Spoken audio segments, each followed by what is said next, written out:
México subordinado. La subordinación en la etapa neoliberal. Octava parte. 1994, año aciago. Primermundismo y quebranto. Rebelión, familia, narcotráfico, asesinatos, fachada económica. Arriba, acumulación. Abajo, insurrección. Sección 18. Esta es una obra del maestro Héctor Alejandro Mora Gallardo. Instantes antes de que se produzca el disparo, Tranquilino extiende los brazos cubriendo con el derecho a Aburto y estorbando con el izquierdo a García Reyes. Vicente Mayoral se ubica al lado derecho de Aburto. Un poco delante aparece el clavadista, mientras que su hijo Rodolfo enfrenta al coronel Federico Antonio Reinaldos del Pozo, ya mencionado como integrante de la escolta colosista, y a la izquierda el del sombrero blanco. La música estridente toca la cumbia, la culebra, y la pistola avanza y se coloca junto a la cabeza en el instante anterior en que se produzca la detonación. Y bang, bang, aunque para cuando el segundo disparo se efectúe, ya la batahola ha irrumpido y no hay precisión fílmica. El reloj marca las 7:12 de la tarde. Las horas y minutos antes mencionados son tomados de la cámara empleada en la filmación realizada por la PGR. Por el calibre de la bala y la cercanía del disparo, la herida provocada resulta mortal. 3 o más sujetos similares al asesino se encontraban en el sitio. Uno de ellos venía a ser el aludido José o Jorge Antonio Sánchez Ortega, quien con la camisa manchada de sangre se va estirando del tumulto cuando es arrestado por el jefe de la policía y tránsito municipal, Carlos Torres Ramírez, quien contando con el apoyo de 2 judiciales del Estado, lo trasladan a las oficinas de la Policía Judicial del Estado, sector Oriente, de donde a su vez es remitido a las oficinas centrales de la Judicial Estatal, pasando a la custodia del subprocurador Ortiz Lara, quien a su vez lo remite de inmediato a la subdelegación de la PGR, no aceptando la petición de agentes de migración de gobernación que le pedían les entregase al detenido. Días después, Ortiz Lara declara ante la Comisión del Congreso local no estar involucrado en la investigación del caso. Es en las oficinas de la PGR en donde Sánchez Ortega rinde su declaración ministerial ante un agente del Ministerio Público Federal. A las 2 horas con 20 minutos del 24 de marzo. Mismas oficinas en las que 3 peritos, 2 de la PGR y 1 de la Procuraduría General de la República del Estado, le practican la prueba de radisonato de sodio o parafina y un antidoping, resultando ambas positivas. Presencia de pólvora en la palma de la mano y en el dorso de la mano derecha de Sánchez Ortega, así como en el dorso de la mano izquierda. Presencia de cannabis sativa en su orina, detectándose en su declaración una contradicción flagrante comparada con lo expuesto en un boletín de prensa dictado por la CISEN en la Secretaría de Gobernación el 6 de abril.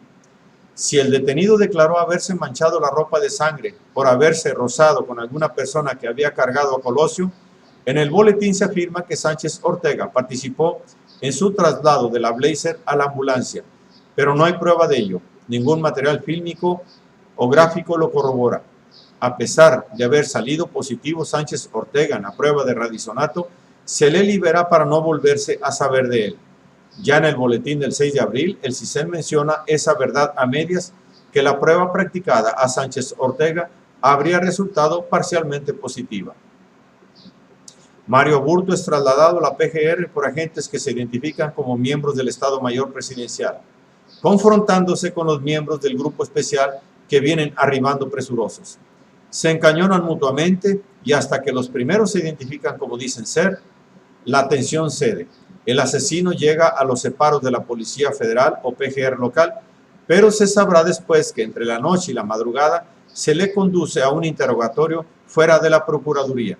Con consentimiento del procurador Diego Valadez, le entregaron el preso al gobernador de Sonora, Manlio Fabio Beltrones, quien después declara: no le pudimos sacar nada. Ese tipo de anomalías marca el tratamiento desordenado no acorde con la gravedad del caso, sino propio de una custodia amañada que algo oculta. El Mario Aburto de Lomas Taurinas no se parece al Mario Burto que comparece en el penal de Almoloya. El sujeto tiene una fisonomía camaleónica y el que se lo haya prestado al gobernador de Sonora a interrogarlo fuera de los separos es otro elemento que eleva las sospechas. Gobernador, que por cierto, a un año del asesinato comentará: la ojiva que mató a Luis Donaldo Colosio mató también mi carrera política. Proceso 958-18. Como si no supiera para quién trabaja. La trayectoria de la bala dirigida a la cabeza es establecida en el dictamen de la autopsia con precisión. Derecha a izquierda, ligeramente de atrás hacia adelante y discretamente de abajo hacia arriba, dañando la cavidad craneana, produciendo a su paso lesiones cerebrales múltiples. ¿Y dónde quedó la bala, las balas o el casquillo? Los informes confunden la ojiva con el casquillo. La herida abdominal, producida también por un arma de fuego, se interna sin afectar ningún órgano vital. Pero he aquí el detalle. La absconsidad procurada. No se especifican los calibres de las balas que causaron las heridas. Quemaduras en los orificios de entrada de las balas determinan que ambos disparos se realizaron a quemarropa, ante lo cual el dato de las trayectorias encontradas se torna más relevante. Pero la pregunta queda flotando. ¿Trayectorias encontradas con un mismo tirador? Muy difícilmente. Mas, si con JFK hubo una bala mágica para probar un solo tirador, en el caso Colosio hubo un giro de ballet de 180 grados que permitió que el mismo tirador lo volviese a herir en sentido contrario. Tanto en uno como en otro caso, una acción extraordinaria para justificar la versión oficial de un solo homicida. ¿Quién estaba en el flanco izquierdo de Colosio? Colosio cae de derecha a izquierda, pero de inmediato va hacia abajo y es retenido por una persona.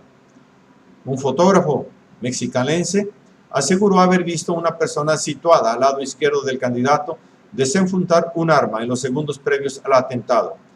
Con ojo de búho, Eduardo Valle abre la interrogante: ¿Otón Cortés o el guardaespaldas de Garzón Santibáñez? Más probablemente el segundo que el primero.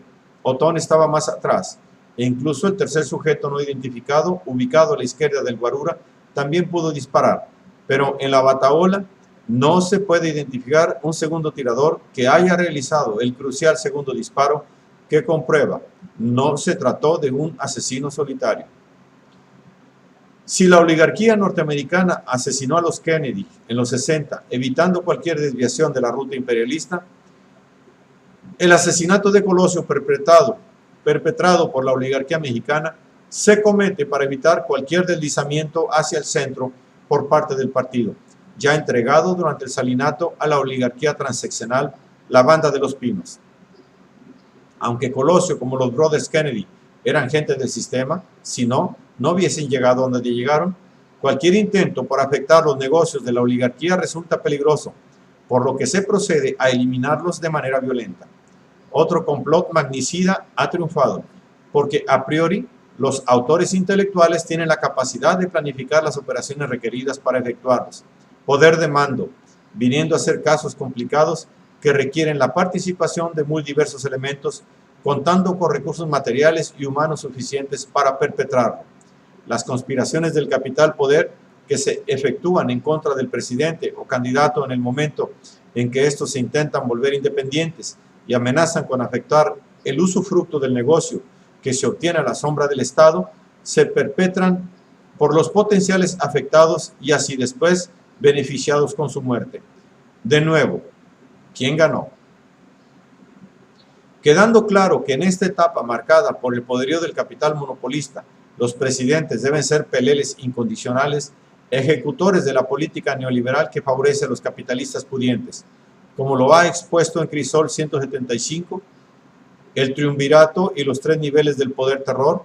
Los atentados del capital poder involucran a la tríada que compone la cúpula de la pirámide capitalista, propiamente la configuración del establishment, el gobierno en funciones, especialmente el poder ejecutivo, a la cúpula del sector militar policiaco y al gran mandor, la oligarquía, cual élite de capitalistas. Esta última suele fungir como actor intelectual del crimen en la mayoría de los casos, porque éste, en última instancia, los beneficia por sobre los demás.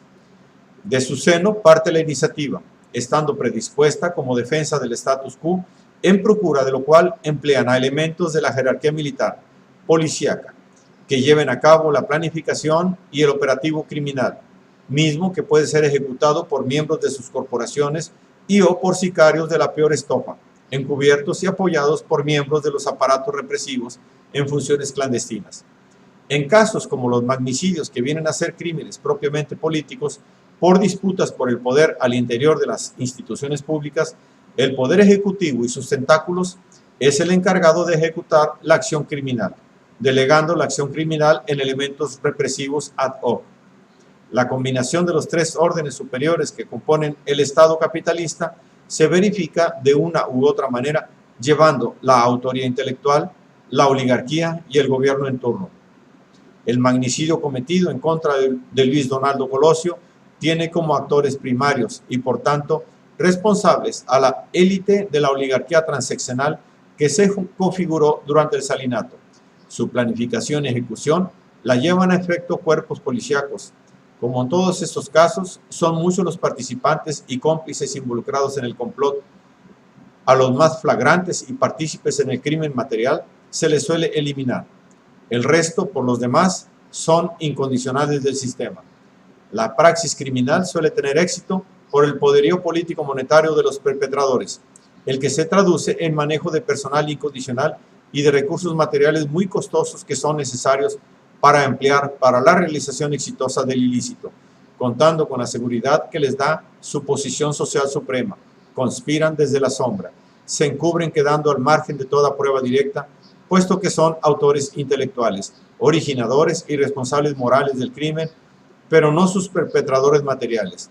Así, el procedimiento criminal, la tenebrosa conspirativa, es compleja y sombría, pudiéndose realizar de manera efectiva para después quedar encubierta, implicando la muerte de los agentes involucrados en el delito carnal, más los agentes intelectuales quedan impolutos arriba y a la derecha.